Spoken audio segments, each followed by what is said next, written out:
High court supreme court का डर किसी को नहीं है। हाई कोर्ट और सुप्रीम कोर्ट के लोग तो अब उद्घाटन करने में लगे हुए हैं अदालतों के, और वो किताब कोई सॉलिसिटर जनरल किताब लिखता है उसके इमोशन में लगे हुए हैं चीफ जस्टिस। क्या प्राइम मिनिस्टर है यार, क्या लेवल है इस आदमी का। तुम्हारे लोग तुम्हें नमस्ते कर रहे, तुम्हारी गर्दन हिल रही, तुम हो क्या? मानवीयता है तुम्हारे अंदर? का जहाज लेके 5 देशों में घूम रहे हो, आप वर्क फ्रॉम होम क्यों नहीं करते? प्रधानमंत्री मोदी ने अपने एक भाषण के दौरान जिस तरीके से अभी हाल ही में कहा कि देश के लोग सोना खरीदना बंद कर दें 1 साल के लिए, तेल पेट्रोल और डीजल पर निर्भरता कम कर दें, लोग होम वर्क करने के लिए अपना प्लान करें और होमवर्क करें, और ये भी कहा कि जो खाद्य तेल है, जो सरसों का तेल है या तमाम तरीके के तेल हैं, इनका भी कंजप्शन कम कर दें। ऐसी बात कहने के बाद प्रधानमंत्री ने जब ये कहा है तो ये सवाल उठने लग गए, क्या आखिर इसके पहले चुनाव थे, बंगाल चुनाव, असम चुनाव, पुदुचेरी चुनाव, तमिलनाडु चुनाव, ये जो चुनाव थे इसकी वजह से प्रधानमंत्री अब तक नहीं कह पाए थे क्योंकि युद्ध तो बहुत पहले से चल रहा है। तो क्या वजह है इसके पीछे? और तमाम लोग ये कयास लगा रहे हैं क्या कोई देश में आर्थिक आपातकाल जैसी स्थिति आ रही है। तमाम नेता विपक्षी इस तरीके से बयानबाजी करते हुए नजर आ रहे हैं। सर, आप कैसे देखते हैं प्रधानमंत्री के भाषण को, और क्या कुछ देश की स्थिति को आप क्या कहेंगे? अरे रिलायंस और अडानी, इनके लोगों के बहू बेटियां तो सैकड़ों करोड़ों की ड्रेस डालती हैं, वहाँ भाषण नहीं देता नरेंद्र मोदी। देश को सोना ना खरीदे भाषण देता। क्या कारण है इसका? कि लोग पैसा यूज ना करें, पैसा बैंक में जमा करें, पैसा रिलायंस और अडानी के काम आए उनको लोन देने में। ये सारी साजिश है। और तुम भाई 20-30 हज़ार करोड़ का जहाज लेके 5 देशों में घूम रहे हो, आप वर्क फ्रॉम होम क्यों नहीं करते? आप वर्चुअल मीटिंग क्यों नहीं करते? आप क्या करने जा रहे हो वहाँ पे? क्यों जा रहे हो? कई दिन वहाँ देश की सिक्योरिटी, कितना पैसा देश का लगता है, तुम भी तो बचत करो। तुम ऐश करते घूम रहे हो, देश को शिक्षा देने का काम कर रहे हो। This is nonsense on the part of prime minister. प्रधानमंत्री जिस तरीके से अभी बात कर रहे हैं, क्या चुनावों के पहले आखिर प्रधानमंत्री ने ऐसा क्यों नहीं कहा? ये सवाल उठ रहे हैं। कौन सी बात? चुनाव के पहले इस तरीके की बातें कि कम खर्च करो, सोना कम खर्च करो। अरे वो तो इलेक्शन जीतना था। इनको ये बात करनी चाहिए, जो आरोप है इन पर वो सही है कि सैकड़ों करोड़ दे के एमएलए एमपी खरीदते हैं। ये लोग खरीदे हैं, बहुत सारे लोगों के पास इसके सबूत भी होंगे, और बहुत सारे जिम्मेदार पॉलिटिशियन ये बात करें। तो यहाँ तो आप यहाँ कह रहे लोगों को सोना मत लीजिए, शादी में ये ना करिए, घूमने मत जाइए, फलाना नहीं जाइए, लोगों को बाहर जाने से रोक रहे हैं। आप क्या करने जा रहे हो भाई? जवाब दो इस देश के सामने। बेवकूफ़ बनाने की कोशिश कर रहे हो देश को। वहाँ जाना, 5 देशों में जाना है, डिजिटल साइन कर दो, संधि पे करने हैं तो फ़ोन पे बात कर लो। तुम्हारे पास तो बहुत हमने अरेंजमेंट किया हुआ है ऐसे बड़े बड़े स्क्रीन का, कि किसी भी राष्ट्रपति से बात करनी है इस तरह से बात की जा सकती है जितना तो बैठ के भी नहीं की जा सकती। उनसे बात करो। क्यों तेल फूक रहे हो देश का? क्यों देश को बेवकूफ़ बना रहे हो? पार्लियामेंट ने बैन लगा देना चाहिए, प्राइम मिनिस्टर रिजोल्यूशन पास करके कि इसको किसी भी देश में ना जाने दिया जाए। देश में आर्थिक स्थिति गड़बड़ है, देश का पैसा तेल पे खराब। अब तेल खुद खराब करेगा प्राइम मिनिस्टर? खराब होगा ना तेल जब जाएगा बाहर, और जब बाहर जाएगा पैसा भी लगेगा, सिक्योरिटी पे भी खर्चा आएगा। क्यों जा रहा भाई? कहना कुछ और, करना कुछ और, दिमाग में कुछ और, मुंह पे कुछ और। मुंह में राम राम, बगल में छुरी, यही तो हो रहा है। पहले बयान दे रहे थे इनके मंत्री और सारे लोग कि सब कुछ देश में अभी ठीक है, सारी चीज़ें हमारे पास अवेलेबल है, फिर पेट्रोल डीजल और इन चीज़ों पे क्यों कह रहे हैं कंजम्पशन कम करो? हाँ, ये इसीलिए कह रहे हैं, कुछ ना कुछ गड़बड़ है, तभी तो कह रहे हैं। समझना चाहिए इस बात को। और ये आर्थिक रूप से कहीं अंदर ही अंदर कंगले ना हो गए हों। ये देश के सामने प्रेस वार्ता में प्रश्नों के जवाब देने चाहिए, छुप छुप के इधर उधर बहाने से बात नहीं करनी चाहिए। देश कैसे बर्दाश्त करे ऐसे प्राइम मिनिस्टर को जो प्रेस का सामना नहीं कर सकता? देश के युवाओं को क्या कभी ये प्रश्न नहीं आता कि तुम्हारे देश का प्राइम मिनिस्टर प्रेस का सामना नहीं कर पाता? कौन आदमी है जो प्रेस का सामना नहीं कर पाते? या तो उसको समझ नहीं है, या वो किन्हीं बातों का दोषी, डर लगता है कि कोई पर्सन ऐसे ना पूछ ले, या उसके पास कोई सॉल्यूशन नहीं है, या उसके पास कोई विजन नहीं है। तो खड़े खड़े वो भाषणबाजी करना, प्रेस का सामना नहीं करना, देश के लोकतंत्र के साथ सबसे बड़ा व्यभिचार है। अगर कोई पीएम, सीएम या कोई भी इस तरह के लोग देश के सामने ब्रीफ नहीं करते, देश के मालिकों को बताते नहीं, और देश के मालिकों की तरफ से प्रश्न पूछने वाले पत्रकारों का सामना नहीं करते। ये प्रधानमंत्री क्या करने वाले हैं, ये देश के सामने नहीं रख रहे हैं कि आखिर वो क्या करेंगे अगर आर्थिक समस्या आ रही है या कोई चीज़ आ रही है? वो क्या करेगा? प्रधानमंत्री क्या करेगा? ये तो देश के जो लोग अर्थशास्त्री हैं वही मिल के करेंगे, क्या करेंगे। ये तो अपना पैसे ये बांट दो, उसको ये कर दो जी, उसके ये बटन दबा दिया जी, घर में पैसे चले गए जी, बस इलेक्शन जीतना है जी, और अपना गड़बड़ करो, कोई जवाबदेही नहीं। ऐसा कानून बना दो कि इलेक्शन कमिश्नर गड़बड़ करके बाद में रिटायरमेंट के बाद भी ना पकड़ा जाए। तो इसको देश को समझ में नहीं आ रहा क्या कि देश के साथ हो क्या रहा है। कोई फ्री एंड फेयर इलेक्शन नहीं, सर्वयाम फ्रॉड हो रहा है देश के अंदर। अपोजिशन नाकारा साबित हो गई। अपोजिशन में भ्रष्टाचारी नेताओं का दबदबा है, भरपार है। वही पुराने घिसे पिटे नेता कुंडली मार के बैठे हैं सारी पार्टियों में। तैयार के बाद जो हेट स्पीच का मामला है, जिसमें जिस तरीके से हिंदू मुस्लिम ध्रुवीकरण स्पीचों में और तमाम जगहों पर शुभेंदु अधिकारी लगातार बोलते नजर आ रहे थे कि हिंदुओं का वोट मिला, मुसलमानों का नहीं, तो इस तरीके की चीज़ें, इन आधार पे भी तो चुनाव मतलब शपथ ग्रहण कोई कैसे कर सकता है? आखिर ऐसे तमाम जगहों पर इस चुनाव आयोग ने एक्शन लिया है, इन पर नहीं एक्शन लिया। यस, इसलिए तो पता चल रहा है ना कि सारा धराशायी हो गया। संवैधानिक संस्थाएं खत्म हो गई देश की। हाई कोर्ट सुप्रीम कोर्ट का डर किसी को नहीं है। हाई कोर्ट और सुप्रीम कोर्ट के लोग तो अब उद्घाटन करने में लगे हुए हैं अदालतों के, और वो किताब कोई सॉलिसिटर जनरल किताब लिखता है उसके विमोचन में लगे हुए हैं चीफ जस्टिस और जज। शायद वहाँ पता नहीं, इसीलिए ये बात हुई है कि कौन कौन जज आएंगे जिन पर सरकार भरोसा कर सके।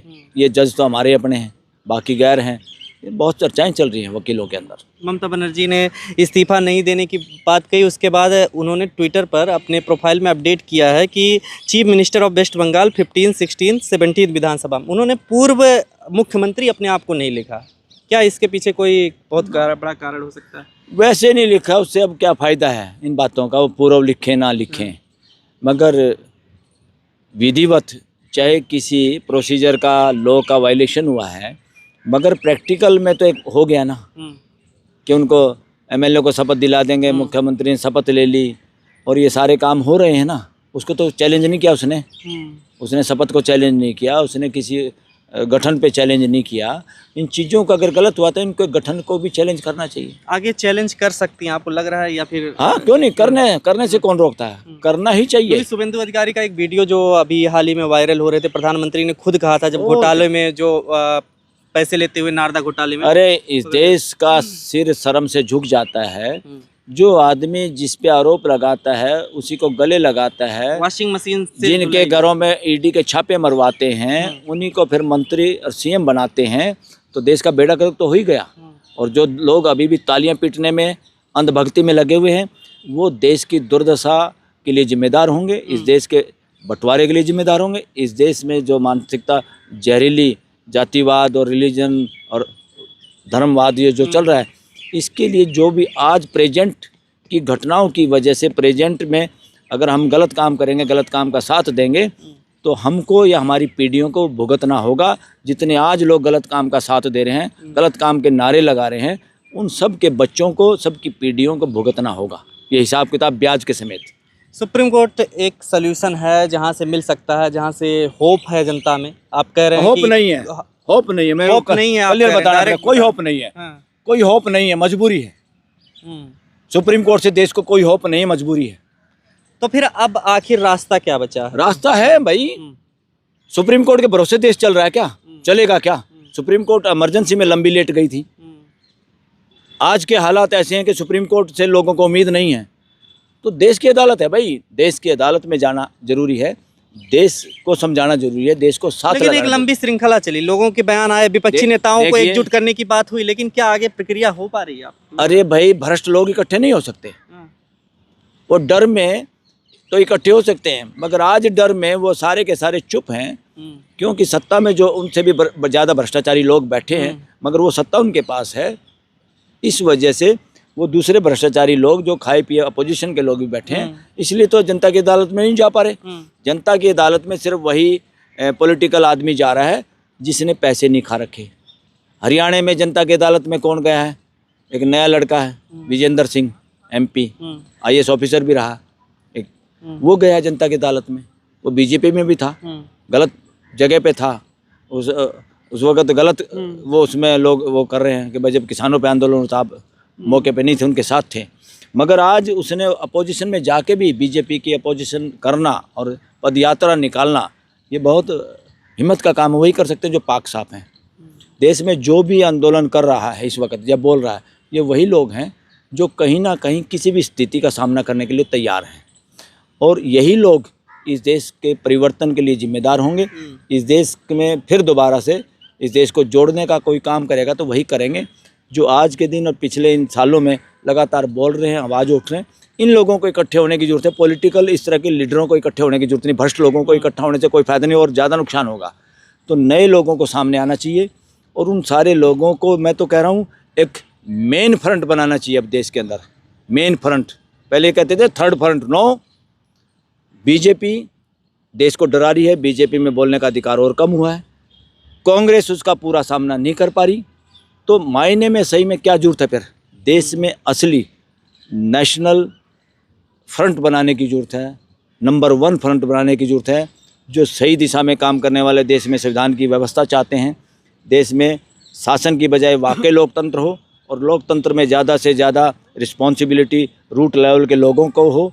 पंचायत, नगर पालिकाएँ, जिला परिषदों के जनप्रतिनिधियों के ऊपर लटकती हुई तलवार सस्पेंड करने का जो कानून देश में के हर राज्य में है वो ख़त्म होना चाहिए।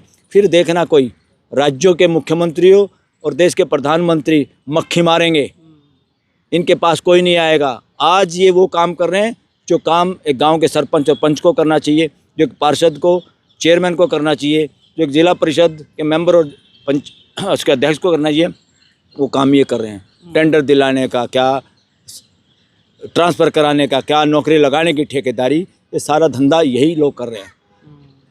इसलिए देश में डिसेंट्रलाइजेशन की ज़रूरत है, डिलिमिटेशन करने की ज़रूरत नहीं है। अपोजिशन देश के इस हालात के लिए बराबर की जिम्मेदार है, बल्कि ज़्यादा जिम्मेदार है।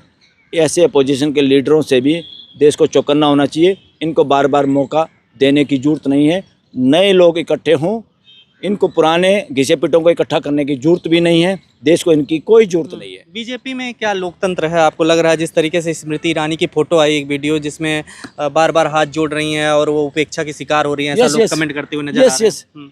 क्या प्राइम मिनिस्टर है या क्या लेवल है इस आदमी का? तुम्हारे लोग तुम्हें नमस्ते कर रहे, तुम्हारी गर्दन नहीं हिल रही, तुम हो क्या?